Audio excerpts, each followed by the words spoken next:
Angola Luanda toye. Bonne nouvelle ya 2026 yango yo. Bon nabino ba namboka ba congolais na bangolais nyoso. Bon nabino ba on peut ba forme d'affaires. Désormais c'est à connecter Kinshasa na Angola pour voyager dans les meilleures conditions. Veut dire c'est comme kokenda Angola dit. À partir il y a le 21 août Ngingo ba vol direct Kinshasa Luanda et bandi. C'est Abuki ba prix à billet na prix à Niapoul et ça l'a jamais. $445 ya pamba pour la classe économique, $795 ya bourré pour la business class. Yoga programme, chaque mardi et vendredi, vol Kinshasa Luanda, départ 17h juste, arrivée 17h55. Et bongo vol Luanda Kinshasa, départ 18h55, arrivée 19h55. C'est à lobby sans paix pour la mapata. Rendez-vous le 21 août. Masolo Fongwame, Banangola, Banalonda, Toza Koyae, Us Mundo d'Angola, Us Créance d'Angola, Tamuzavir. C'est Mfumu. Pour l'année scolaire 2026-2027, papa, maman, commis tout na ba question et belité. Kota la paix de gauche à droite, kende kaka tout droit. Na complexe scolaire Mama Pemba, na extension na yango nyon somi balé. Ba école ya fondation Nerombungu, ba inscription et bandit déjà. Chers parents, la rentrée scolaire approche. Les meilleurs cadeaux que nous pouvons offrir à nos enfants, c'est la bonne éducation, la bonne instruction. Et pour cela, nous sommes au groupe scolaire Mama Pemba 1 et 2. Amenez vos enfants pour leur avenir. Amenez vos enfants pour la meilleure formation. Amenez vos enfants pour la bonne instruction. Amenez vos enfants pour un avenir meilleur. Le complexe scolaire Mama Pemba est ouvert. Le complexe scolaire Mama Pemba ouvert pour vos enfants, pour notre bonheur. Venez nombreux. Venez inscrire vos enfants. Voilà, vous êtes maintenant à votre merci aussi de votre télévision, la pour la journal, il y a peu pour la PPT pour la journal, pour le conseil de rapporteur, il y a l'Assemblée nationale, Jacques Njolé, il a adressé bilan positif, il y a mis ça la la session, il y a ordinaire, il y a mois de mars, il y a session extraordinaire, où tu peux saluer. Vous êtes bon, c'est le Premier ministre, Madame Judith Soumina Touka, il y a une délégation, il y a Banque africaine de développement, BAD, Namokusi, et Kumamaki Bongo, et pas administrateur nango pour l'Afrique centrale. Pour le reportage Igor Ronti. Premier ministre Judith Soumina Tuluka ayambaki délégation ya Banque africaine ya développement et kambamaki na administrateur na yango pour la pays ya Afrique centrale Régis Lakwe Durand. Boye séance de travail oyo ezalaki na cadre ya mission ya dialogue elongo na gouvernement congolais ezali ko viser ko sala point na partenariat entre République démocratique du Congo et elongo na BAD ba échange oyo et portaki pe balobelaki état ya avancement ba principaux projets structurants oyo ezali soutenir l'institution financière et bengami kobongola paysage économique pe infrastructure ya mboka ezali bongo projet ya pont route rail oyo ezali ko sangisa de Congo corridor ya lobito destiné pour renforcer les échanges commerciaux et intégration régionale pe métrokine oyo ezali projet ya transport urbain et bengami kobongisa mobilité ya habitants ya Kinshasa na occasion oyo délégation ya BAD batalisi engagement na bango ya ko accompagner gouvernement congolais na concrétisation ya investissement stratégique bango batalisi ke ba échange oyo elobeli ba projet structurant oyo ezali en cours ya préparation na Banque africaine ya développement pour na cofinancer yango ezali pont route rail corridor ya lobito métrokine pour ba projet oyo ekoza un impact moko makasi na développement ya RDC au-delà ba financement ba infrastructure Banque africaine ya développement alingi komema accompagnement technique na ba autorité congolaise oyo ezali bongo financement ya ba études préparatoires expertise technique pe appui ya matière à projet indispensable avant le lancement na yango na phase opérationnelle. Bona administrateur ya BAD aloyi ba projet nyonso et déjà en cours d'exécution et kambami en collaboration avec l'autorité congolaise compte tenu à caractère stratégique et à niveau et complexité. Boye akumisaki qualité ya coopération entre RDC na BAD oyo ezali partenariat moko et kozala toujours renforcé na suka réunion premier ministre a talisi volonté à gouvernement ya kokoba collaboration Administration Malonga et Longona Banque africaine de développement pour accélérer mise en œuvre de projets prioritaires Oyo na programme de développement Yamboka. Boejidi Tsumino a encouragé institutions panafricaines pour maintenir accompagnement sur le plan financier technique pour garantir aboutissement de projet Oyo na bénéfice direct de la population. Premier ministre Azali Kozela a appuyé de façon satisfaisante la République démocratique du Congo pour un projet Oyo afin que la population congolaise aille bénéficier d'un registre là où de rang à Talissi. Beaucoup d'années Oyo Ezali Kotalisa volonté commune du gouvernement de la République démocratique du Congo et l'Ongona Banque africaine de développement pour Nakotombo la partenariat autour de l'investissement structurant capable de soutenir la croissance économique, de moderniser les infrastructures nationales pour améliorer durablement les conditions de vie à les Congolais. Commission Justice et Paix à paroisse catholique Saint-Benoît en collaboration na association de confession religieuse et associationnisme du Congo Bango organisé une conférence débat à Kafukafu Mokolo il y a dimanche 8 août na paroisse Saint-Benoît dans la commune de Lemba sur place témoin événement d'Oranti. Commission Justice et Paix, il y a paroisse catholique Saint-Benoît, il y a commune Lemba en collaboration avec l'association de confession religieuse et associationnisme du Congo, ACRAC, et à dire Alliance pour le dialogue inclusif et la réconciliation, va organiser une conférence débat. Mokolo dimanche 9 août 2026, dans la paroisse catholique Saint-Benoît, il y a commune Lemba. Thème Nango Ezalaki, la RDC à l'épreuve de la guerre d'agression et des crises multidimensionnelles. Le dialogue national comme instrument de paix, de justice et de désenvoûtement collectif. Bosimba Keltomonaki ba intervenant ya ndenge na ndenge ba lekaki pona ko développer thème oyo. Boitomonaki dialogue national peut-il résoudre la crise sécuritaire en République démocratique du Congo? Conditions, limites et perspectives.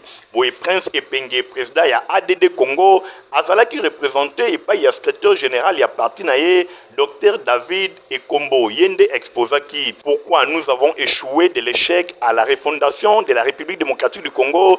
Dr Prince Mwabi, président ya Adir Yende alobelaki yango désenvoûtement collectif, libérer le peuple congolais de la peur, du tribalisme, de la haine et de la résiliation. Monsieur Bienvenu Kindutu, président ya ACRAC, Yende alobelaki yango jeunesse congolaise de la frustration à l'engagement pour la paix et le développement. Révérend Père Darius Manzar Oyo Azali, vicaire ya paroisse Saint-Benoît, Yende exposaki yango la paix socle du développement communautaire dans la région du Grand Lac.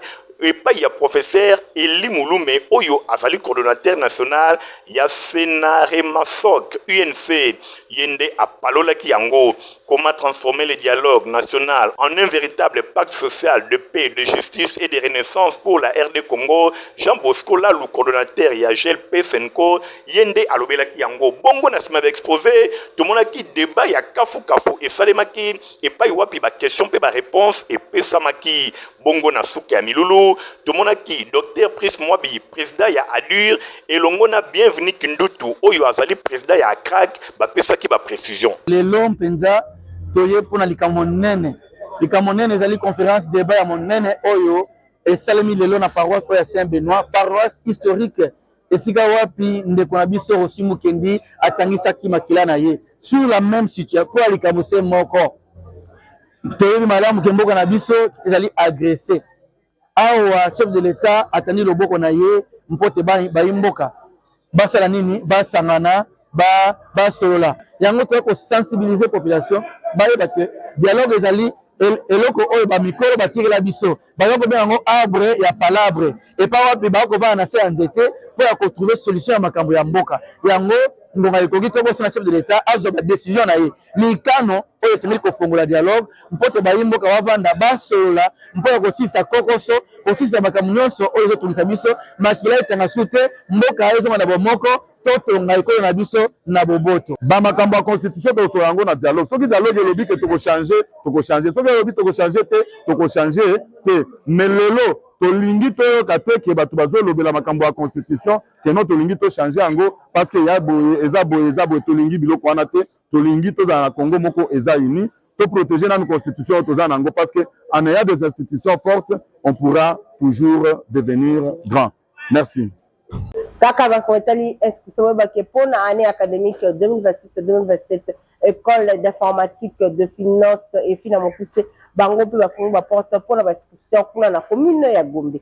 Christian Kiangebeni. eloko ya somo oyo bakongole babandaki kozela yango yo école informatique de finance EIFI yango ezali koforme bakadre ya ndenge na domaine ya informatique yoka efongoli baporte na yango mpona bainscription académique ya année 2026-2027 yo mutu outi kozwa diplôme kaka sikoyo to mpe ozwa diplôme kala ntango ya baflama yebaka ete awa babosani yo te place ezali mpona yo yaka kozwa vraie formation na informatique na cycle ya licence to pe na cycle ya master yango yo efandisi idéologie awa mpona kopesa yo formation ndenge esengeli école informatique de finance oyo eza na bafilière lokola informatique de gestion, mention, analyse, programmation et conception des systèmes. Lisusu, côté yaba génie informatique, kuna pe bazali na mention réseau informatique. Welisa, yaka koza formation ya kitoko, po awa, soki osilisi, désormais, cadre na société pour école informatique de finance EIFI ezali ko existait depuis plus de 50 ans ezali mukete 5 décennies mokoka et fandisa idéologie na kati ya mboka oyo pe ezali ko bimisa ba informaticien ya ndenge na ndenge awa na kati ya société surtout na kati ya République démocratique du Congo engaye ko buka na te yoka boya ebele na école informatique des finances bilenge bao bazwi maplombe sika bilenge bao bazwa maplombe kala ba papa ba mama boya na école informatique des finances mokili ya lelo ekomi village planétaire mokili ya lelo ekomi informatisé sans informatique tozotikala na nsima yango tobengi bino connaissance et akana mbula te koyekola et akana acheter ba papa ba mama boya ko s'inscrire na école informatique de finance pour lisolo ya kotanga eza lisolo bolingo eza kana acheter boya ebele EIFI efongoli ba porte nango pour na inscription boya la biso ka ba diplôme na bino ya kala pona bo s'inscrire en tout cas tozoze la bino boya ebele otuninga école ezali wapi zwa papier comment et zwa mina adresse oyo avenue Tchachi numéro 27 na commune ya Gombe référence kaka mausolée ya Laurent Désiré Kabila musée na kati ya Degerade pene na Banque Centrale du Congo au pusani mukie fonction publique ndekonanga ozamo bimba ça par réforme on a tiré en place et puis moi leadership na ebike na kuti service boye na saboy pour na tombolango nalingi nazongisa école informatique ya finance ndenge ezalaka kala première institution ya informatique ya République démocratique du Congo école informatique de finance oyo EIFI ezala de vacation oyo ezali kopesa ba cours awa oyo ya tongo ekobanda 8h30 kino 15h30 pona jour peba oyo bazali batu ya misala ta mingi ya kotanga na tongo ezali te kobuka na te vacation soir pe ezali de 16h juste à 20h juste ngingo ozamo bimba na école informatique de finance EIFI ozali koyekola na esprit ya ba cadre kobuka na te awa soki obimi ozamo konzi na société munene pe ozali mutu oyo kozanga poste te na entreprise po ba étudiant na bango to ba lauréat na bango ba welelaka bango na ba entreprise publique na ndenge ya kosakana te kobuka na te mwana ya Congo mwana ya Kinshasa moko ya ba école ya minene oyo ezali na expérience yango yo EIFI ezali ko former bana kitoko yo papa yo mama yo jeune oyo uti kozwa diplôme sikoyo yebaka endroit ya kitoko to établissement ya malonga oyo kopesa yo valeur pe lokumu na société ezali nde école informatique de finance EIFI oyo efandisi idéologie awa na ville ya Kinshasa pe ezali kopesa formation na ndenge elongo bani kimambangu po ozwa déjà inscription na yo pe tangu kaka rentrée académique ezali kosalema yo za mobimba avec formation ya qualité supérieure oyo kopesa yo valeur na société ozala très utile non quémandeur d'emploi kasi créateur d'emploi kaka ndenge bango mo balobaka te oui. Nous avons commencé l'inscription pour l'année académique 2026-2027, Université catholique ICC dans Akama, et nous porte nango pour l'inscription pour les calafuna na site na maronios. Leader na pédagogie, paix à réussite, aïe! Université chrétienne catholique ICC dans Akam a fongoli déjà ma porte nango pour l'année académique 2026 2027. Toujours na système ya LMD, licence, master, pe doctorat, na vacation ya jour, pe ya soir. Kuna baza na science informatique, science de la santé, science administrative et politique, baza pe na droit, sciences économiques et gestion, sciences de l'information et de la communication. Soit bango na ba adresse oyo, campus ya Selembao, arrêt dépôt, référence en diagonale na Kin Marché sur bypass numéro 26 na commune ya Selembao.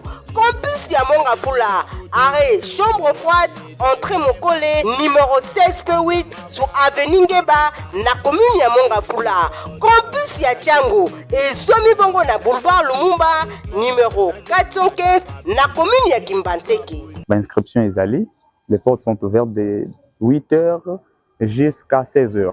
Donc, pour les cas, base d'inscription. Et nous lançons un appel aux parents et puis aux nouveaux diplômés. Bazana côté Lengana, par-ci par-là. Donc, baya cause inscription.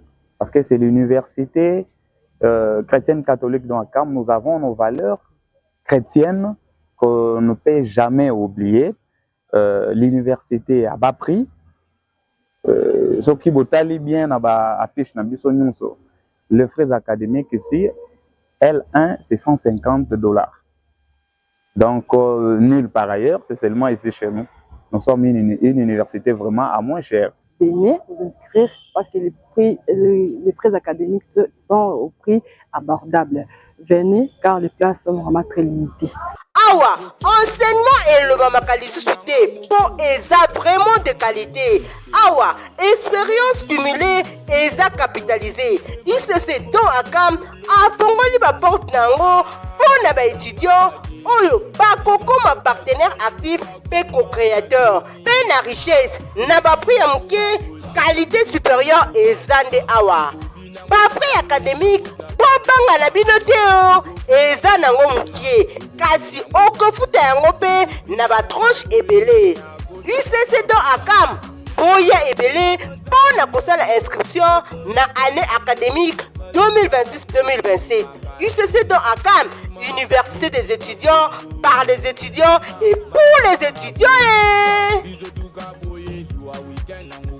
Na masolo et telle inscription na école secondaire puis la première puis la maternelle parce que collège prof auka bango ba fongo ba porte na bango na ba station na bango eza na bumbu makala pe na plateau de bateke héritier mapine ma piscine ba d'état.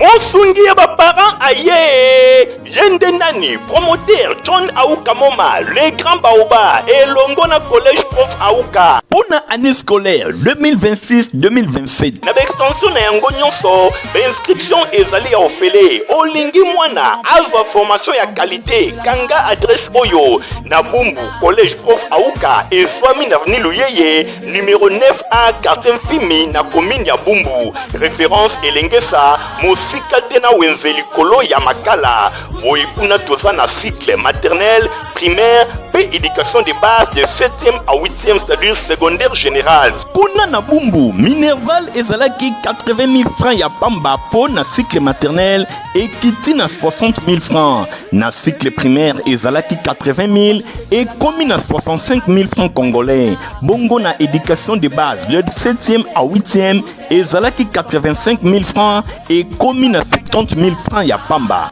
Na avenue Kolo numéro 36 na quartier Mikasi na commune ya Makala entre direction des Amoureux et Longo na Souci. Kuna pe toza na maternelle, primaire, pe secondaire, topé éducation de base. Kuna na oyo ezwami na avenue Kolo numéro 36 ezalaki bongo 80 000 francs ya pamba pour na cycle maternel et kiti makasi ti na 55 000 francs. Na primaire ezalaki 80 000 francs et komi na 60 000 francs. Éducation de base de 7e à 8e c'est-à-dire secondaire général ezalaki 85 000 francs et kiti na 65 000 francs. Yoka bien John Aouka Moma ayeli ba parents ba innovation ya ndenge na ndenge kasi na enseignement ya qualité. Enseignement et longwe na yango lix mama atekaka matembele papa kaka ngadiadia mwana akotanga kitoko. Cadeau signé John Aouka Moma, le grand baoba, Mosungi ya ba parents. Baotanga bien,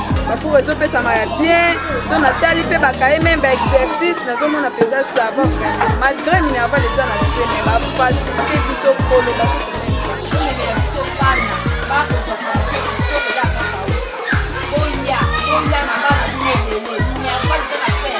Okanisi esili, ten, boyoka bien. Parents nyonso akokomisa bana 4 moko akotanga ofele pour toute l'année. Okomisi mapasa ndundu to albinos, okomisi ba handicapé, okofuta la moitié pour toute l'année. Wana nyonso nulle part ailleurs kaka na collège Prof Aouka Mosungi ya ba parents. Yoka bien, collège Prof Aouka aye lisusu na commune ya Maluku, na plateau de Bateke, na quartier Kingakati, na village Isia Enchon. Kuna inscription et bandi pe déjà ezali ofele. Bona cycle maternel ezali bongo na 25 000 francs congolais ya pamba. Même na cycle primaire kuna pe kaka 25 000 francs congolais. Bona oyo etali éducation de base, c'est-à-dire secondaire général de 7e à 8e ezali na yango 40 000 francs congolais ya pamba. Collège Prof Aouka, 22 ans d'expérience na service ya kosunga ba parents ona encadrement ya bana. Collège Prof Aouka des champions. Collège Prof Aouka ne tombera jamais. Collège Prof Aouka, c'est la qualité qui fait la différence. À partir, il y a le vendredi 21 août, compagnie africaine d'investisseurs CAA, la poussé à Zongi Sibongo Tepe à relancer. Bah, vol na direction ya Kinshasa Luanda. Reporter. Bondi ya Angola, Angola Luanda toye. Bonne nouvelle ya 2026 yangoyo. Bon na bino ba na mboka, ba Congolais na Bangolais nyoso. Bon na bino ba ompe ba forme d'affaires. Désormais, c'est à connecter Kinshasa na Angola pour voyager dans les meilleures conditions. Venir, c'est à comme Kokenda Angola dit. À partir il y a le 21 août, Ndingo, bah vol direct Kinshasa Luanda. Et bandi, c'est à Abouki va pris à billet, na pris à Niapoul. Et ça l'a jamais. $445 ya pamba pour la classe économique, $795 ya bourré pour la business class. Yoga programme, chaque mardi et vendredi, vol Kinshasa Luanda. Départ 17h juste, arrivée 17h55. Et bongo vol Luanda Kinshasa. Départ 18h55, arrivée 19h55. C'est à l'obé sans pep mon amapata. Rendez-vous le 21 août. Masolo Fongwame, Ban Angola, Ban Luanda, Toza Koyae, Uj Mundu d'Angola, Uj Créance d'Angola, Tamu Zavir. C'est à Mfumu. Ozonga na mkiwa tolo taliba inscription ba kekuna na itema tondolo ba inscription za kusana makitoko bole kana kuna Stéphane Skande ba détail. Inscription gratuite na pépinière ya Ista Kinshasa. Itemat ndolo oyo ekenda sango na ndenge babimisaka bana na bino ba ingénieur déjà na niveau ya humanité. Particularité ya itemat ndolo evandi mingi penza na ba pratique pamba te bango nde bakonzi ya ba laboratoire pe ya ba atelier. Epana biso particularité eza que lokola ezali pépinière ya université mateya epana biso ezosuka kaka na théorie te.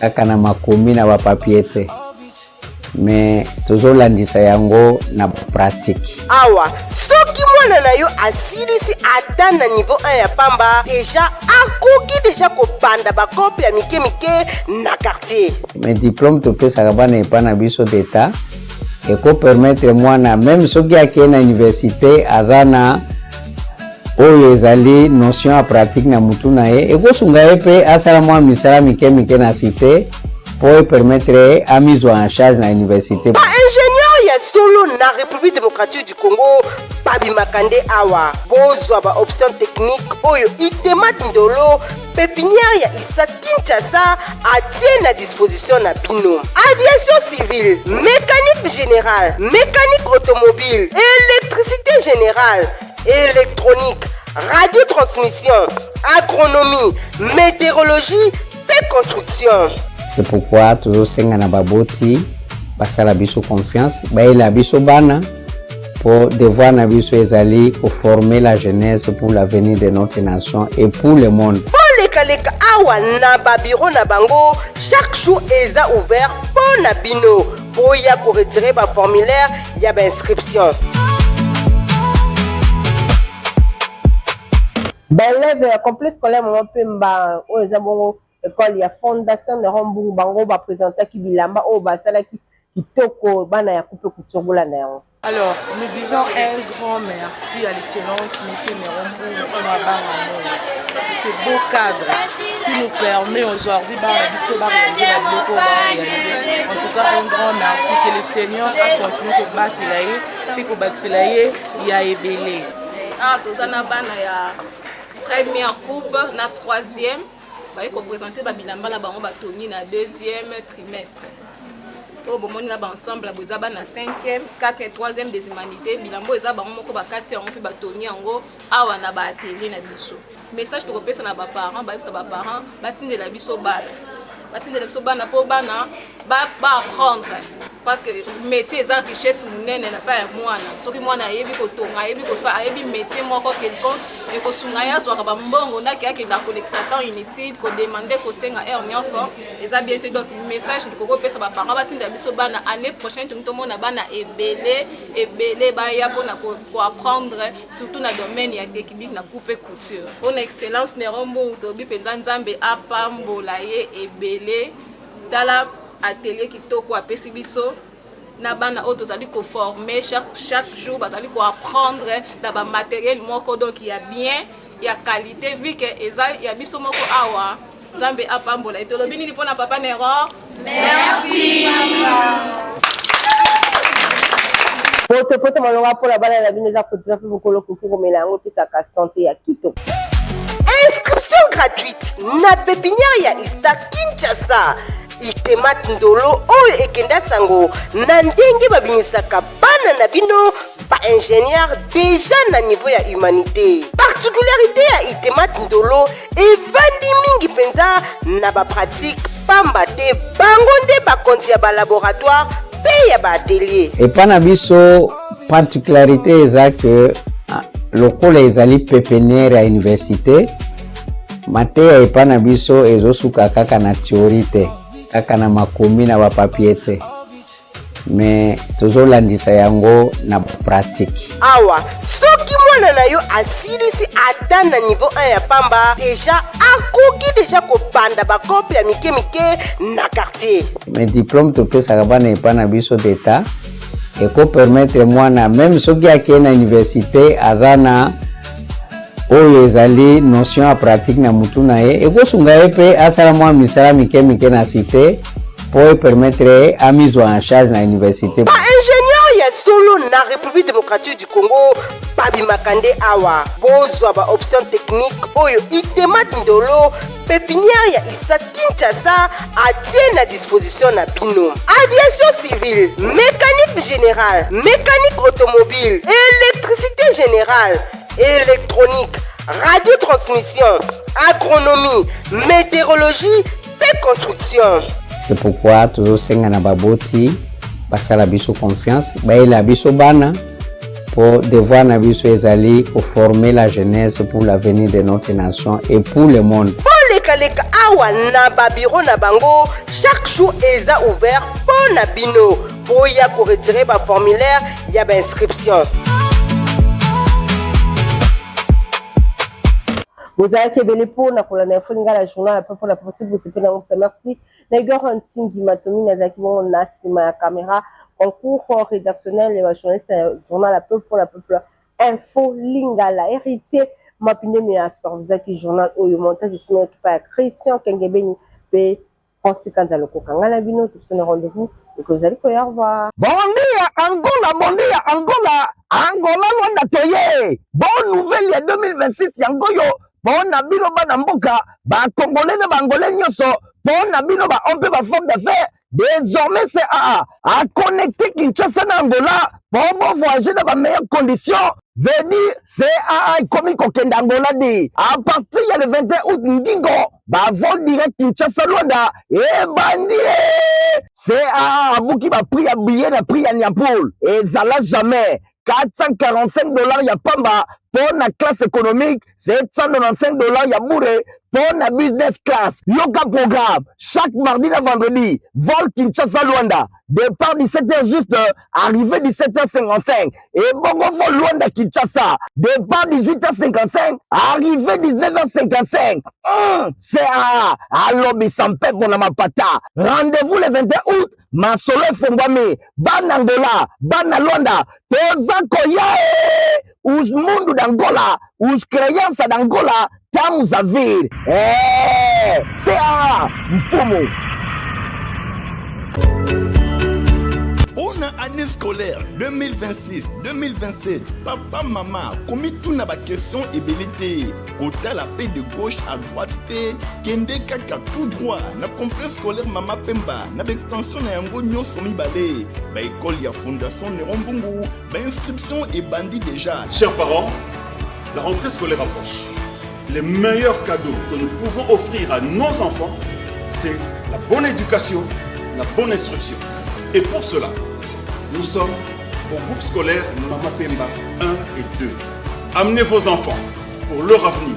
Amenez vos enfants pour la meilleure formation. Amenez vos enfants pour la bonne instruction. Amenez vos enfants pour un avenir meilleur.